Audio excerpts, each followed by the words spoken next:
Serial താരം സിദ്ധാർത്ഥ് പ്രഭുവിന്റെ വാഹനമിടിച്ച് വയോധികൻ മരിച്ചു. തമിഴ്നാട് സ്വദേശിയായ തങ്കരാജാണ് മരിച്ചത്. വിവരങ്ങൾ. ഹലോ, നമസ്തേ. ഞാൻ Ameya Nair. Good morning to all. ഞാൻ ഇന്നിങ്ങനെ ഒരു വീഡിയോ ആയിട്ട് വരുമ്പോൾ നിങ്ങൾ ചിലത് എന്നിൽ നിന്ന് എക്സ്പെക്ട് ചെയ്യുന്നുണ്ടാവും അല്ലേ? പക്ഷെ ഒരിക്കലും നിങ്ങൾ എക്സ്പെക്ട് ചെയ്യുന്ന ഒരു കാര്യമല്ല ഞാൻ പറയാൻ ഉദ്ദേശിക്കുന്നത്. നമുക്ക് നമ്മളെക്കുറിച്ച് ഹായ് ഗായ്സ്, എല്ലാവർക്കും ക്രിസ്മസ് പുതുവത്സരാശംസകൾ. ഇന്ന് രാവിലെ ഒരു വീഡിയോ കാണുകയുണ്ടായി.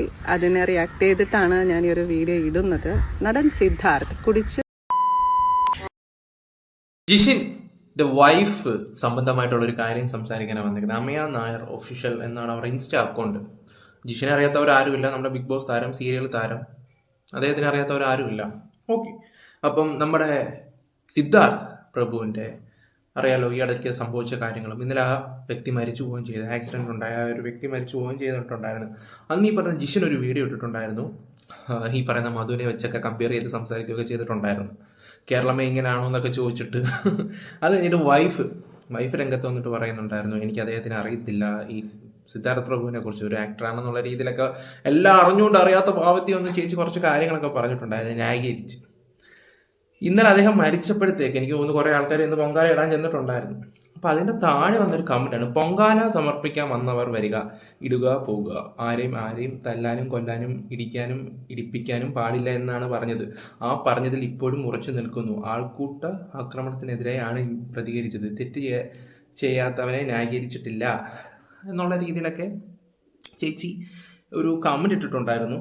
ഓക്കെ, അത് കഴിഞ്ഞിട്ട് ചേച്ചിയുടെ ഒരു സ്റ്റോറി അതും കൂടെ ഞാനൊന്ന് വെച്ച് തരാം. ഹലോ, നമസ്തേ. ഞാൻ Ameya Nair. Good morning to all. ഞാൻ ഇന്നിങ്ങനെ ഒരു വീഡിയോ ആയിട്ട് വരുമ്പോൾ നിങ്ങൾ ചിലത് എന്നിൽ നിന്ന് എക്സ്പെക്ട് ചെയ്യുന്നുണ്ടാവും അല്ലേ? പക്ഷെ ഒരിക്കലും നിങ്ങൾ എക്സ്പെക്ട് ചെയ്യുന്ന ഒരു കാര്യമല്ല ഞാൻ പറയാൻ ഉദ്ദേശിക്കുന്നത്. നമുക്ക് നമ്മളെക്കുറിച്ച് വ്യക്തമായ ഡെഫിനേഷൻസ് ഉണ്ടെങ്കിൽ മറ്റുള്ളവർ നമ്മളെക്കുറിച്ച് പറയുന്ന ഒപ്പീനിയനുകളെ ഒരു ഡെഫിനേഷനാക്കി എടുത്ത് നമ്മളൊരിക്കലും സ്വയം വേദനിക്കില്ല. നമ്മുടെയൊക്കെ ലൈഫിൽ നമുക്ക് നമ്മളോടും നമ്മൾ ചെയ്യുന്ന പ്രവർത്തികളോടും നമ്മൾ പറയുന്ന കാര്യങ്ങളോടും ഒക്കെ ഒരു നിലപാടുണ്ടാകണം. അങ്ങനെ സ്വന്തമായി ഒരു നിലപാടുള്ളവർ ഒരിക്കലും അഭിപ്രായ വ്യത്യാസം കണ്ട് ഭയപ്പെടില്ല. അപ്പോൾ ഗുഡ് മോർണിംഗ് ചേച്ചി. ഗുഡ് മോർണിംഗ് ഒക്കെ കേട്ടല്ലോ. നമ്മുടെ സിദ്ധാർത്ഥ് പ്രഭുവിൻ്റെ ആ ഒരു വീഡിയോ ഞാൻ വെച്ച് തരാം ചേച്ചി എന്താണെന്ന് പറഞ്ഞതിൻ്റെയൊക്കെ. ഇതിപ്പം കുറേ ആൾക്കാർ പൊങ്കാല ഇടാൻ ചെന്നതിന് മാസ് മറുപടി കൊടുക്കുന്നത്. ഇപ്പുറത്തൊരുത്തം മരിച്ചു കിടപ്പുണ്ട് കേട്ടോ, വണ്ടി ഇടിച്ചൊരുത്തം മരിച്ചു കിടപ്പുണ്ട്. അപ്പോഴും അവർ സംസാരിച്ച കാര്യത്തിൽ ഉറച്ചു നിൽക്കുന്നതായിട്ടാണ് അവർ കാണിക്കുന്നത്. ഇപ്പുറത്ത് നമ്മുടെ ലോട്ടറിക്കാരൻ മരിച്ചു കിടപ്പുണ്ട്. ഓക്കെ, പറഞ്ഞിട്ട് കാര്യമൊന്നുമില്ല. ഇപ്പോഴും ആ കൊങ്ങയൊക്കെ പിടിച്ച് അവനെ മുറുക്കി എന്നൊക്കെയാണ് പറയുന്നത്. അന്ന് ആംബുലൻസ് 20 മിനിറ്റ് കഴിഞ്ഞിട്ട് ആംബുലൻസ് അവിടെ കണ്ടുനിന്ന പെൺകുട്ടി പറഞ്ഞു 20 മിനിറ്റ് കഴിഞ്ഞിട്ട് ആംബുലൻസ് വന്നു, അവിടെയും സീനുണ്ടാക്കി. അതുകൊണ്ടാണ് ആൾക്കാർ ഇവനെ പിടിച്ച് കെട്ടിയിടാൻ നോക്കിയത്. അതൊന്നും ചേച്ചിക്ക് അറിയത്തില്ലല്ലോ, ചേച്ചി അതൊന്നും തിരക്കാൻ പോകത്തുമില്ലല്ലോ. തിരക്കിക്കൊണ്ടാണ് നമ്മൾ ഈ സംസാരിക്കുന്നത്. എന്തായാലും രാവിലെ ഒരു വീഡിയോ ഇട്ടപ്പോൾ വലിയ മാസമാണെന്നാണ് വിചാരിക്കുന്നത്.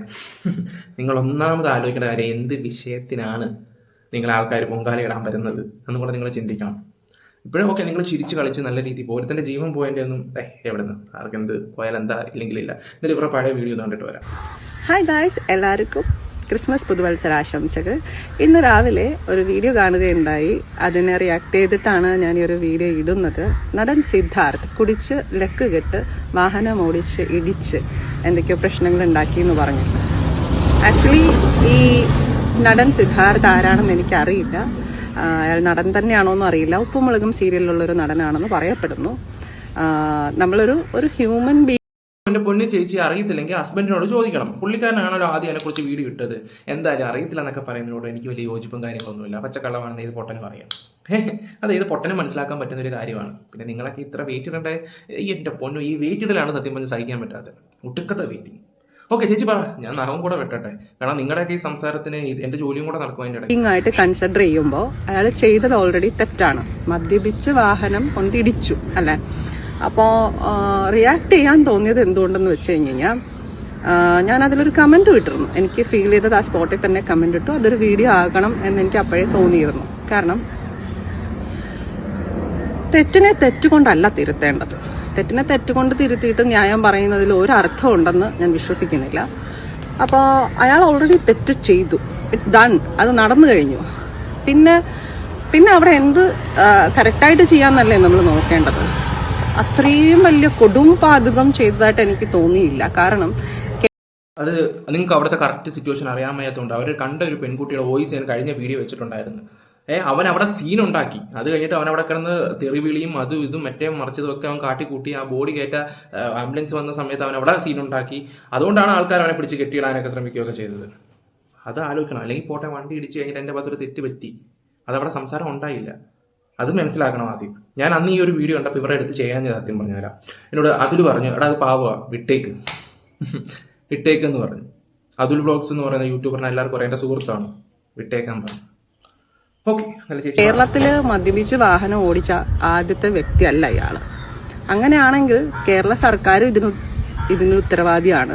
എന്തിന് കേരളത്തിൽ മദ്യം വിൽക്കുന്നു എന്നൊരു ചോദ്യം അവിടെ കിടക്കുന്നുണ്ട്. മദ്യം കുടിച്ചു കഴിഞ്ഞാൽ ഇങ്ങനെ ഉണ്ടാവും. അപ്പം അത് റെസ്ട്രിക്ട് ചെയ്യാതെ മദ്യം വിൽക്കുന്നുണ്ട്. അത് വാങ്ങിച്ചു കുടിച്ചിട്ട് പുറത്തേക്ക് പോയപ്പോൾ സംഭവിച്ചൊരു കാര്യം. ദെൻ ഇന്നലെ എൻ്റെ സിസ്റ്റർക്ക് ഒരു ആക്സിഡന്റ് ഉണ്ടായി. ഒരു ടിപ്പർ ലോറി വന്ന് ഇങ്ങോട്ട് ഇടിച്ചിട്ട് ഫുൾ വണ്ടി ചളുങ്ങി. ലോറിക്കാരൻ വണ്ടി ഇട്ടിട്ട് ഇറങ്ങി ഓടിക്കളഞ്ഞു. എന്തായാലും എനിക്ക് മനസ്സിലാക്കാൻ കഴിഞ്ഞത് ഈ സിദ്ധാർത്ഥ് ഇറങ്ങി ഓടിയിട്ടില്ല. അതിന് പലരും പറയുന്ന അയാൾക്ക് ഓടാനുള്ള അവസ്ഥയിൽ അയാൾ അത്രയും ലെക്ക് കിട്ടാൻ നിൽക്കുന്നത്. വോട്ട് എവർ ഇറ്റ് ഈസ്, അയാൾ അവിടെ ഉണ്ട്. അയാൾ ചെയ്ത തെറ്റ് അയാൾ അക്സെപ്റ്റ് ചെയ്യുന്നുണ്ട്. അപ്പോൾ അയാളെ കൊണ്ട് ആർക്കാണോ നഷ്ടമുണ്ടായത് ആ നഷ്ടപരിഹാരം ചെയ്യിക്കാൻ ഇവിടെ ന്യായമുണ്ട്, നീതിയുണ്ട്, കോടതിയുണ്ട്, പോലീസുണ്ട്. പക്ഷെ പോലീസിനെ ഇവരെല്ലാവരെയും നോക്കുകുത്തിയാക്കിക്കൊണ്ട് ജനങ്ങൾ ഇതങ്ങ് കയ്യിലെടുക്കുകയാണ്. ജനങ്ങളുടെ ഒരു റിയാക്ഷൻ വളരെ വളരെ ഭയാനകമായ രീതിയിലായിരുന്നു. അയാളുടെ ഒരു കാല് പിടിച്ച് വളച്ച് ഇവിടെ ഹിപ്പിൽ വെച്ചിട്ടുണ്ട്. അത്യാവശ്യം ഫ്ലെക്സിബിലിറ്റി ഇല്ലാത്തൊരു ബോഡി ആണെന്നുണ്ടെങ്കിൽ അത് തന്നെ നല്ല പെയിൻഫുൾ ആകും. ദെൻ അയാൾ ഇട്ടിരുന്ന ഷർട്ടിനെയൊക്കെ വലിച്ചു കീറിയിട്ട് ഷർട്ട് കൊണ്ട് കഴുത്തിൽ ഇങ്ങനെ കുരുക്കി വലിക്കുന്നുണ്ട്. സംസാരിച്ചുകൊണ്ടിരിക്കുമ്പോൾ അയാളുടെ വോയിസ് ക്രാക്ക് ആകുന്നുണ്ടായിരുന്നു. അപ്പോൾ ആ ഒരു വലി നല്ല സ്ട്രോങ് ആയിട്ടുള്ളൊരു വലിയാണ്. അതിനെതിരെ ആണ് എൻ്റെ ഈ ഒരു സംസാരം. എനിക്ക് പേഴ്സണലിയോ അല്ലെങ്കിൽ സീരിയലിൽ കണ്ടോ പോലും എനിക്ക് ഇയാളൊരു നടനാണോ എന്ന് പോലും അറിയില്ല. എല്ലാവരും പറയും ഇപ്പം ഞാൻ സീരിയൽ അഭിനയിച്ചുകൊണ്ട് ഞാൻ സപ്പോർട്ട് ചെയ്യണമെന്ന്. അങ്ങനെയല്ല. അയാളുടെ കയ്യിൽ നിന്ന് ഓൾറെഡി ഒരു മിസ്റ്റേക്ക് വന്നു കഴിഞ്ഞു. അയാളെ പിടിച്ചു. സീരിയലൊക്കെ അഭിനയിച്ചിട്ടുണ്ടോ? ഞാൻ കണ്ടിട്ടില്ല കേട്ടോ. ഞാനിപ്പോഴാണ് അറിയുന്നത് ഇവർ സീരിയലിൽ അഭിനയിച്ചിട്ടുള്ള കാര്യങ്ങൾ. പിന്നെ മുമ്പേ പറഞ്ഞ പോലെ തന്നെ ഈ വലിച്ചു മുറുക്കി കെട്ടിയൊക്കെ വെച്ചതിൻ്റെ റീസൺ ഇങ്ങനെ അവിടെ സീൻ ഉണ്ടാക്കിക്കൊണ്ടാണ് അവർ പിടിച്ച് ഇവിടെ കിടന്ന് ഉരുണ്ട് മറിയുമായിരുന്നു അവൻ അവിടെ കിടന്ന്. അതപ്പോൾ അവർ കെട്ടിയിടാൻ നോക്കി, അത് സത്യമാണ്, കെട്ടിയിടാൻ ശ്രമിച്ചു. ആ കഴുത്തേലൊക്കെ അത് കാണുമ്പം നമുക്ക് തെറ്റായിട്ട് തോന്നുകയൊക്കെ ചെയ്യും. പക്ഷെ അവിടെ ഉള്ളവർ പറയുന്നത് എന്താണെന്ന് വെച്ചാൽ സ്ത്രീകൾ ഉൾപ്പെടെ അയാളെ ആംബുലൻസിൽ കയറ്റാൻ നേരത്തെ മുമ്പ് തോന്നിവാസം കാണിച്ച ഒറ്റ കാര്യം കൊണ്ടാണ് ഇവർ പിടിച്ച് കെട്ടിയിടാൻ നോക്കി പോലീസിനെ ഏൽപ്പിച്ചത്. അത് മനസ്സിലാക്കണം ആദ്യം. ഇതൊന്നും അറിയാതാണ് ഇവർ കടന്ന് സംസാരിക്കുന്നതും ഈ സോഷ്യൽ മീഡിയയിൽ കിടന്നിട്ട് ഒരു നാണവും മാനവും ഇല്ല കടന്നിട്ട് ഇങ്ങനെ ഒരുത്തിന് സപ്പോർട്ട് ചെയ്യുന്നത്. ഇപ്പോൾ അദ്ദേഹത്തിന്റെ ജീവൻ പോയില്ലേ, അതിനാര് സമാധാനം പറയും? മാന്യമായിട്ട് പോലീസിൽ ഏൽപ്പിക്കുക എന്നുള്ളതാണ് നമ്മൾ ചെയ്യേണ്ടത്. അല്ലാണ്ട് നമ്മൾ അയാളുടെ കാലടിച്ചൊടിക്കാനും അയാളുടെ കഴുത്തിൽ പിടിച്ച് ആ കഴുത്തിൽ പിടിച്ച് കുരുക്കിട്ടത് സ്പെഷ്യലി അയാൾക്കെതിരെയാണ് ഇവിടെ ഏറ്റവും വലിയ ക്രൈം. അയാളാണ് ഏറ്റവും വലിയ ക്രൈം ചെയ്തിരിക്കുന്നത്.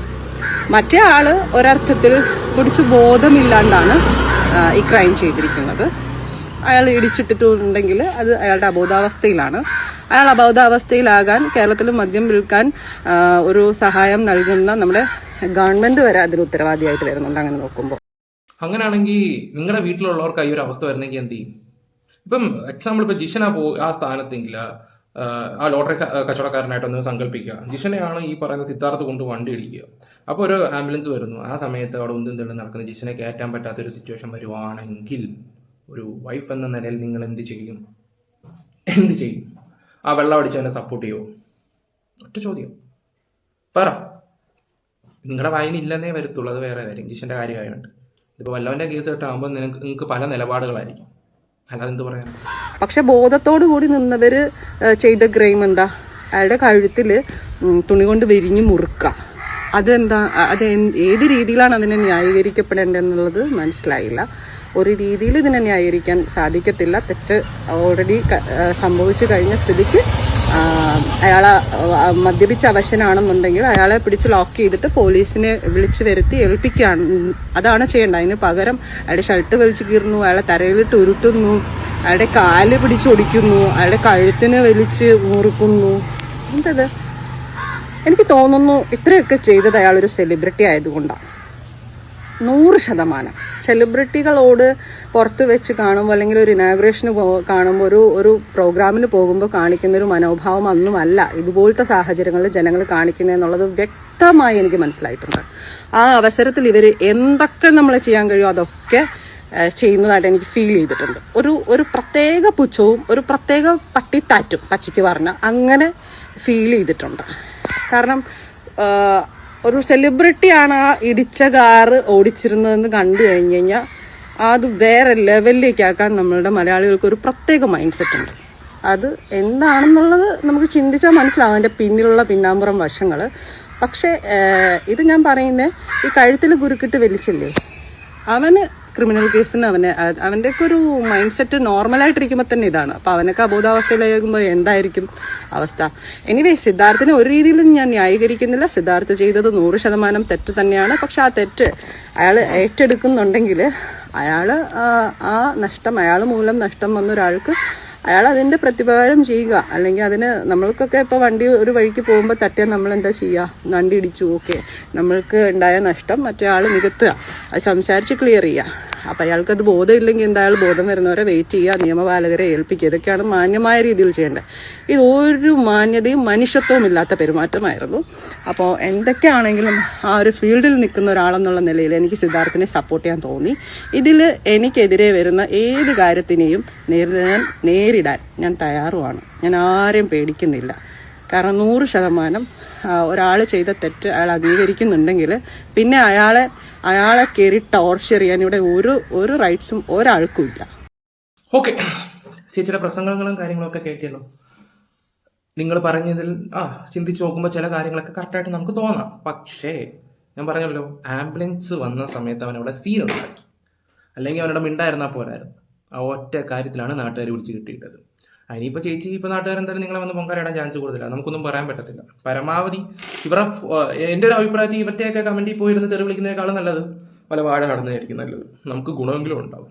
കാരണം എന്തിനാ വെറുതെ സമയം കളയുന്നത്? കൂടുതലൊന്നും ഞാനൊന്നും പറയുന്നില്ല. ഇതുപോലെയുള്ള കുറേ ആൾക്കാരുണ്ട് ഇങ്ങനെ ന്യായീകരിച്ച് വരാൻ വേണ്ടി. അതങ്ങനെയാണല്ലോ. Okay, bye, love you all guys. അപ്പോൾ നിങ്ങളുടെ അഭിപ്രായം കമൻറ്റ് ബോക്സിൽ രേഖപ്പെടുത്തുക. Bye by.